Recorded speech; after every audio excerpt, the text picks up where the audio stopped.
I lost like 54 pounds in a month. Old girl was working me over. You know what I mean? And at the same time, she's stealing everything in the house and taking it and trading it for whatever, And the pussy was so good, I couldn't dare run her off. But I was madder than hell at the same time too. So Eddie Joe, you grew up where? Out here in Manchester, Kentucky. Clay County? Yeah, Clay County, yeah. What was your childhood like? You had mom and dad? Yeah, my mother raised me and my brothers and sisters by herself. Our fathers, most of them were alcoholics, and my mother wouldn't let them have anything to do with us because they were alcoholics. And she was a very stubborn, strong woman, and so she said, I'll raise my children on my own. And she did, And How do you describe your childhood? Takes a heck of a woman to do that, Well, I tell you, whenever it was time to go get the commodities, that was a good day. You know what I mean? Because we know we was going to get some cheese, some honey, and some powdered milk to eat some cornflakes with no sugar. But you put a little bit of honey in there and substitute for the sugar. You know what I mean? So it worked out. You guys, you grew up poor? Very poor, very poor. Yeah, we never had extra money for nothing. My brother, I got his clothes. Whenever he bought new clothes, he would work like for the school board in their summer programs, and he would make money to buy him new clothes with. And he was on the ball team here in Clay County, so the costliest store in town was Dawson's and Keith clothing store. Outfit cost you $120, $140 for a pair of pants and a t-shirt. But they were very high quality, good, nice clothes. So my brother would work in the summer, for the school board and make enough money to buy him some clothes for the next year. Because my mom couldn't afford to buy him none. She tried, she's done everything she could do. But it was everything she could do to keep a roof over her head and something to eat in her belly. We eat a lot of pinto beans and a lot of fried taters and cornbread, many of a day, many of a day. That's all we had. You made it through school? Yeah, I made it to the 12th grade, and but I had to take correspondence classes in the UK, and I had to go to the summer school. I hooked up with a sex ed teacher. She's showing us how to put condoms on this banana and stuff, Well, I was a pretty sexy guy back then. I'm not that bad of a guy right now, but I had it really going on back then, you hear me? 195 pounds, built like a brick shit out. I fucking was banging. Co-kid nation all the way, you hear me?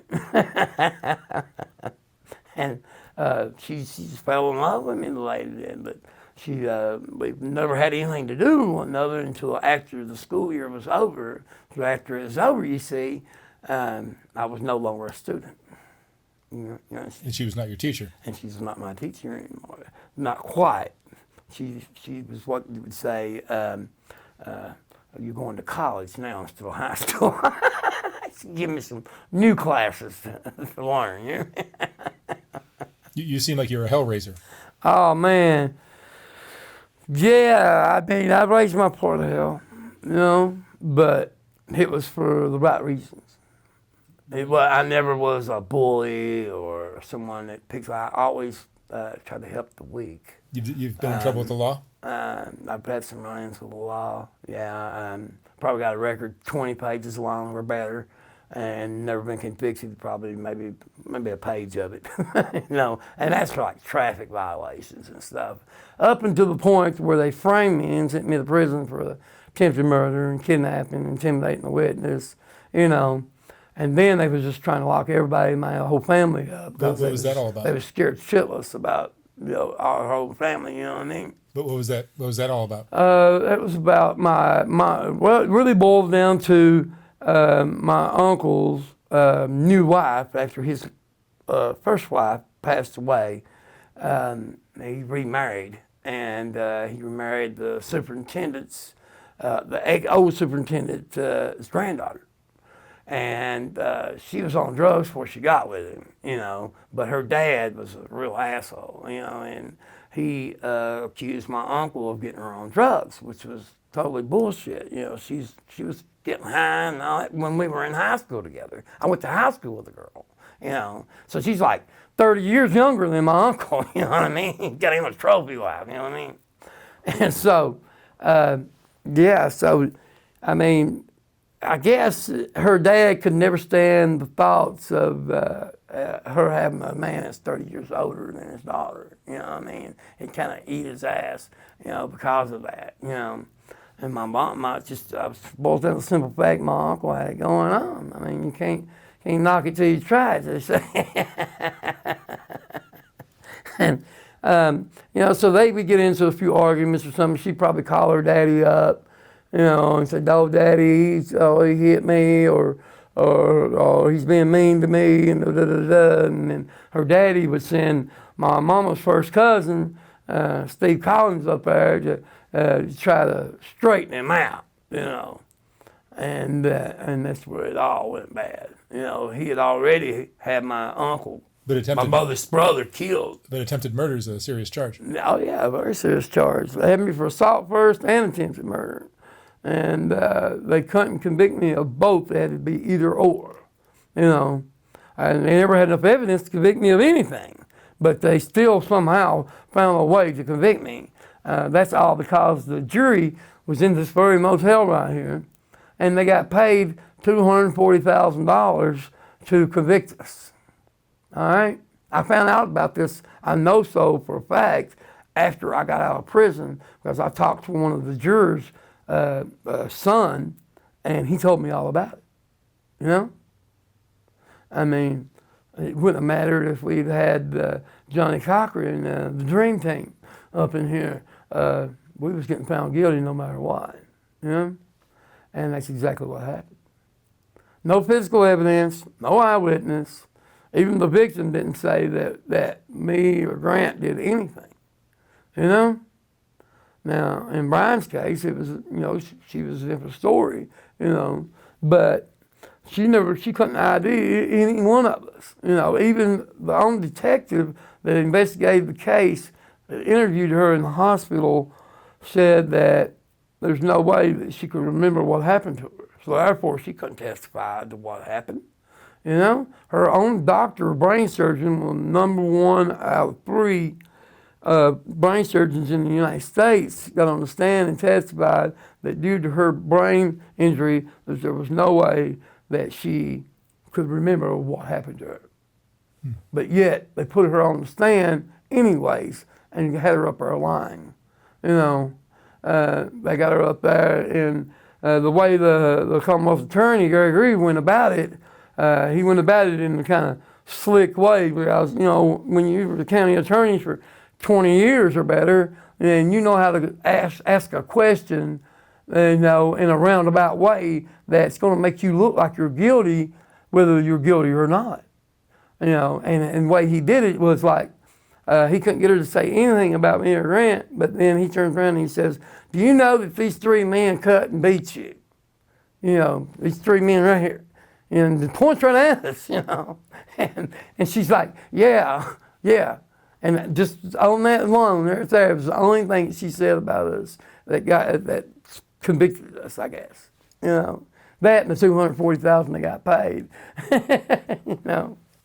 Have you had jobs in your life? When I was younger, I used to work with my dad and my uncle logging. You know, we had this big old snowmobile machine. It had rubber tracks and steel tracks both, and it's really wide and real low to the ground. Had power takeoff on the back of it and everything, you know. They used it up in Alaska or some shit. And I don't know how my uncle come about it, all the way down here, you know, but he got it. We cut the cab off of it, and we used it to go through those swamps up there on East 80. And my neighbor, he traded out with my dad and my uncle. He said, "Build me a 100-foot long barn, furnish the lumber, and I'll give you 300 acres of timber." And he's like, "Deal." You know. So they traded off, but they knew one another all their lives. My dad, He done a little time in prison once. He was accused of killing this guy at on East 80. Him and my mom had a private club going on back in the early 80s. They had over 500 members in their club, and that's going on back then. You know what I mean? What kind of private you take club? 500 people in this area going to one club. What kind of private club? It's like a honky tonk. We play a little music, everybody drink, have a good time. No trouble. Dad's pimping them out upstairs, Mama's running the show downstairs. You know what I mean? I have a picture at the house I would love to show you. I'll show you when we go back. And Mom's in like a tuxedo with a white breast and a black jacket, and looking beautiful. And my dad's in like a blue suit, It was tough. They had these candles in the background that kind of go down like that, I always wanted to have it blowed up and have a big old picture made and have it put above my fireplace. Do you like living here in Eastern Kentucky? I do, but I don't. What are the There's good people here, but these people here won't take no shit from nobody. They don't want their family bothered. They don't want to be bothered. They ain't looking to make friends, but, if you break down or something you need, they'll help you, It ain't like what it may have seemed when I first started telling you. But, there's some good people here.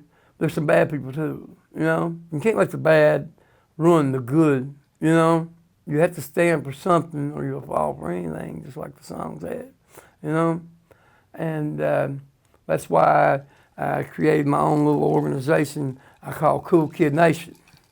It's about people helping people that can't help themselves and expect nothing in return. Then and only then are you a cool kid, You probably thought I had some vodka in that drink here, didn't you? I don't drink. You don't I used to drink a lot. But it's a lot of corn liquor and rye, One time, me and my uncle next door were sitting drinking. We started on this quart of corn liquor, and it wasn't even raining outside. Next thing we know, we get down about 3/4 of the way through the quart of liquor and look outside, and there's a river flowing down the road. It took up the whole road. It was up in their yards, everything. There's porches floating by, and the dogs and chickens and everything in the world floating down the river, just going right in the road, right on the highway. Well, my aunt, she lived real close to the highway, down just like about a 1/4 mile down the road. And poor thing, she was overweight, So we got in my uncle's truck, and I don't know what kept us from not getting swept away, but the luck, the Lord was watching over us, I guess, He was with us. And we went down there and got her in the truck and brought her back up there to his house and got her upstairs. And the Lord was with us, like I said, because I don't know how in the world we've ever made it. Are drugs a part of your life? Yeah. I've been on pain medication ever since I was, I crushed my left elbow when I was in the 6th grade. And the doctor that looked at my x-ray, Dr. Spady, he said that my arm was sprung, and set me up for physical therapy, and I'm like in the 6th grade, I think. And so I went and had physical therapy over at the hospital at Manchester at Van Health, and they're working my arm right back and forth, and my elbow's crushed, and they don't know it. So they're just pulling it. Oh, you can do it, And hell, I'm like, Mama, I need a Lorset. You know what I mean? I need a pain pill. And she knew that I would be crying. I was in so much pain, where they was working my arm, that she knew I needed something, because it was swelling up and everything. And they would just keep working at it, trying to straighten it out. And that's kind of how it started out, After, a few weeks, I went to Preacher Bill's camp with my grade school. And while I was going to Preacher Bill's camp, the doctor at Spady had called, and said he had reviewed the records again and that my arm was broke and that it wasn't sprung. And he wanted my mom to bring me in and said he'd take care of all the surgery, pay for everything, you know. Well, my mom, she went off. She wondered if she had went and shot his ass, for real, because I'm the baby of the family, you know. But the painkillers led to. Well, one thing, you know how it goes, man. You know, one thing leads to another, you know. After they found out about my arm being broke, my mom took me to the UK, did a surgery 3.5 hours, put a pin in it, and then I had to have physical therapy all over again. You know, and then after they found out about it being crushed instead of being sprung, they really felt like shit. But that led to an opiate addiction? Yeah. When I was like 16, I was getting like 120 methadone and 90 Lorcets and 60 Samas, 60 Valiums, you know, from this doctor. And in that, you know, once you start down that road on pain medication, it just, you know, you roll an addiction tolerance, you know, so therefore, you know, you have to have something a little bit stronger and something a little bit stronger, you know. So then that led into, you know, having to get prescribed oxymorphone, oxycodone, Percocet, you know. And I remember many of the day I'd had to have at least 15, 30 Roxy 30s and 200 or 300 milligrams of morphine was just an average day. That wasn't even a day I wanted to get high. That was just an average day, you know. And, you know, that just, you know, things just get worse and worse and worse, you know. Then I ended up, you know, getting hooked on fentanyl, you know, and then nothing else would help me besides the fentanyl. You know, and I've OD'd probably 6 times, 2 times in 1 week. I OD'd just about 3 days ago, you know, accidental. It wasn't intentionally, but if you'd seen the rock I put on that can whenever I done it, you would have thought I'd done it intentionally. Hey, shit happens, you know what I mean? Tell me about your eye. I had a car wreck back in '98. It was right after I graduated high school. And my father was, he was like 69. He was paralyzed from his waist down. So I would go and like get him up before I go to school in the morning. And then I would go to school and then I'd come home that evening, you know, and I'd cook us dinner, you know. And then on the weekends or through the summer, when I wasn't going to school, I would get him up in the morning, making breakfast, and then I'd go work from daylight to dark, setting up mobile homes. And then I'd come home and, you know, cook dinner and take a shower, cook dinner and take care of my father, you know. The man that never was in my life up until, because my mother wouldn't let him be in my life. He was an alcoholic, you know, and she just, you know, she wasn't all about that, you know. And she said, you can't come sober, don't come at all, you know. And so, you know, he found it hard to get sober. You know what I mean? As alcoholic is a disease, you know, it just eats at you. And it wasn't that he didn't love me. He loved me with all his heart and soul, but it was just, you know, people have problems just like me right now, you know. I got problems, personal problems, drug problems, you know. I mean, to my knowledge, I don't think I've ever been convicted of a drug charge, you know, but I just been lucky, I guess, you know. But you have no vision in your one eye? No. It's completely blind. It's artificial prosthetic. You think it would be round? Check it out. It's flat. And it's got the year and the initials on the back of it. I used to lay it up on my bunk in the pen. I'd put it over on the table. Sometimes I'd tell my cellie it's a bionic eye. And then I'd be watching him while I was asleep, you know. Because you never know what a man might try when he's in the joint, you know what I mean? Especially when you're asleep. So you better hope you got a good bunkie. Do you have children? Do you have children?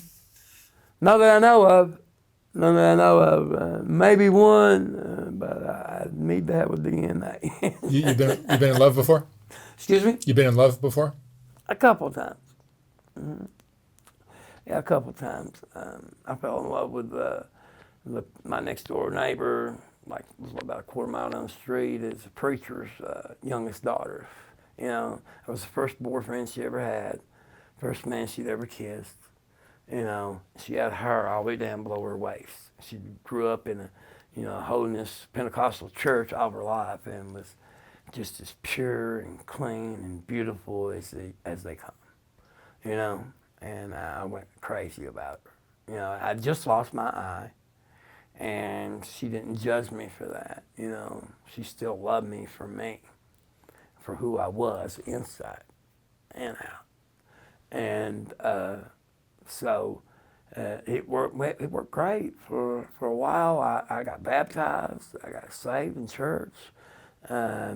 Life was good, you know, even though I just went through a traumatic experience and lost one eye, you know, and I almost got killed in a car accident.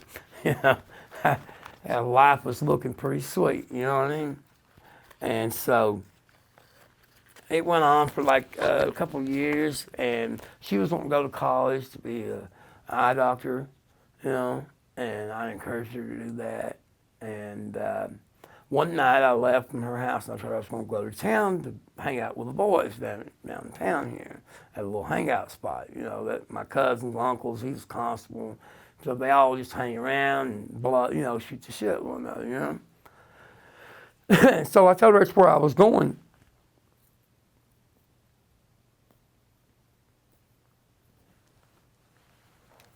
Well, I didn't end up staying there.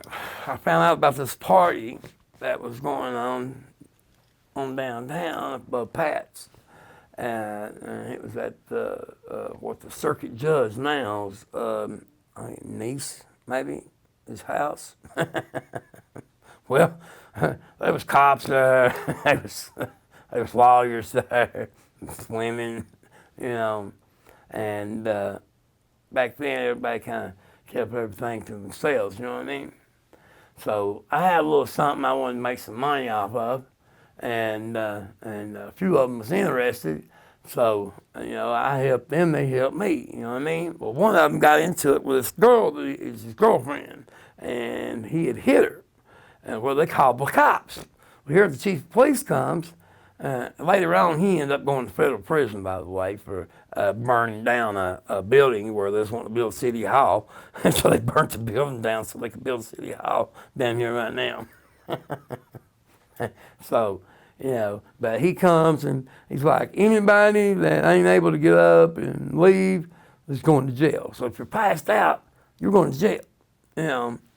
And so I had a first cousin upstairs. He was passed out. He was up there, you know. He ended up going to jail. And the girl that the guy had hit, she ended up being a school teacher out here at Bush School in London. And the sweetest girl, most sweetest person you ever met in your life, you know, very, very nice lady. Beth Denman was her name. And I went to grade school with her. That's how I knew her. And they had sent several to jail that night, and I left. And there was this guy that was going to take to jail if he didn't get a ride. And I said, well, I'll give him a ride, you know. That was a mistake. I wish I'd never done that, you know, because when we left, he's like, man, I got an 8-ball of Coke, and I hid in the house. I got to go back and get it, you know. And I said, well, I'll probably by there, but I said, just one time I see it. So we drive by there, and the driveway yard's still full of cops. And we go down the other side of town, and you know, he talks me into going by there again. I said, well, one more time, and that's it, man. I said, they'll take us to jail, you know. So we go by there one more time. Sure enough, they took out after us, pulled us over as an entrance as you go up into Walmart, and it was going to take me to jail for criminal trespassing. I said, we're in the road, man. How you going to round us up for criminal trespassing? And this in the highway, in the road, you know.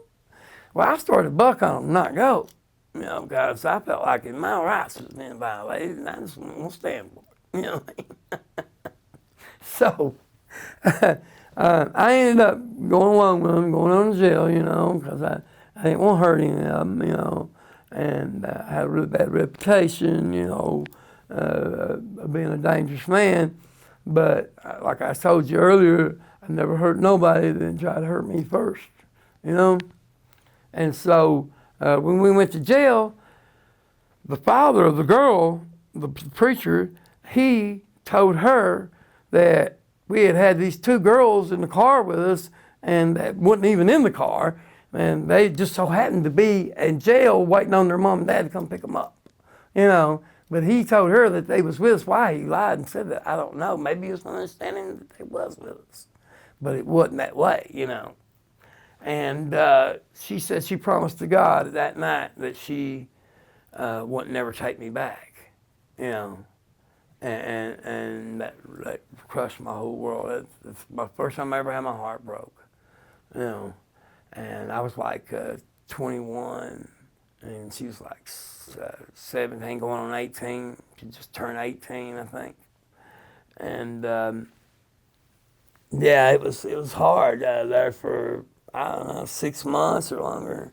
You know, I had it pretty rough. I would go out and walk up and down the street for like a mile in each direction around the time she would go out to school, just so I could see her pass by. You know, and that's the only time I ever got to see her. And later on, I eventually ended up hooking up with another girl. It was over a year had gone by, and you know, I was just tired of hurting. You know, I couldn't hurt no longer. And so I had a pocket full of money and had been a good boy for so long, you know, a good cool kid, that I was ready to be a naughty cool kid then. So my first cousin's cousin had just rode into town, and she was renting a place, so she got breast implants, driving Z28 Camaro, you know, candy apple red, T-tops, and look, got this banging body. And I'm like, hey, baby, you want to go with me down the road? And she's like, yeah, let's go. So I ended up hooking up with her. And after, she wanted to stay in the bedroom most of the time. I had no complaints of it all. But after, I don't know, it's probably after about 3 or 4 months, we started bootlegging, selling beer. You know, and her uncle was supposed to have been selling her the place on a land contract, and she's paying this guy like $1,500 a month, just a ridiculous amount of money, and she'd already paid him like 10 grand down on that. And I said, this guy is not selling you this house. I mean, you may think he is, but he's not. I said, let me prove it to you. So we're bootlegging. He comes up there and says, hey, you need to get all this beer out of this house. This is my mother's house. I don't want it in there. Well, I knew the man really well because I grew up around him. So I don't want to disrespect him. So I got all the beer and put it in the trunk of the Camaro and drove it up to my mama's house, you know. And I pulled next door at my sister's. Well, they had set us up. They called the cops. Here the cops coming by, and they said they could see the beer from the road, you know. And it's bullshit. They couldn't see the beer from the road. But anyways, they wrote me up for trafficking in a dry territory, you know. Well, when I went to court, I represented myself. You know, I never hired no attorney. You know, so I got the cop on the stand, and I'm asking him all these questions, you know. And I ended up getting found guilty, by the way. This is my first loss on the case, but hey, I give them hell. You hear me? I stood up for myself. But what would you say is your biggest regret in your life? My biggest regret is not saving some of all that money I spent on drugs. That'd probably be my biggest regret. You know? I mean, you got a habit that's probably $3,000 or $4,000 a day. You know, you have to do a lot of things that you normally wouldn't do, but had to do in order to supply your habit. You know, and I'd say that would be my biggest regret. Yeah. You know. And Eddie Joe, what would you say is the most important lesson you've learned in your life? Most important lesson? That a person never really has the rights that you think you have, and you don't. It's supposed to be you're innocent until you're found guilty, but you're guilty until you're found innocent. but it really works, you know? And then around here, it don't matter if you're guilty or innocent, it's how much money you got, you know? Or who knows who. Because if you get into it with the wrong person, and there's, you know, some of this, the clique's family around here, you know, then you're screwed. Just like happened in my case when I got sent to prison. You know, the victim in my case was the jailer's granddaughter, for which I was told that he was getting sexual favors from her, you know, and all it boiled down to was it made him look bad, you know, and he got on TV and was like, whoever did this is going to pay, you know, and it was out for blood, you know. And these guys, my witness, I never laid a hand on that girl. I served my time in prison. I have no lies to tell. Damn thing they can do to me, they can't try me twice, you know. I never touched her. Never even got out of the car, you know. But, you know, I learned a very valuable lesson after that. And it's that if the right people want you gone, you're gone. No matter if you're guilty, innocent, no matter how many witnesses you got, no matter how much evidence you got that you didn't do it, you know, and then with no evidence that you did, if they want you gone, you're gone. Because money talks and bullshit walks, you know? And $240,000 can make a lot of minds change, especially 12. You know, right? All right. Eddie Joe, thank you so much for sharing your story. Yes, sir.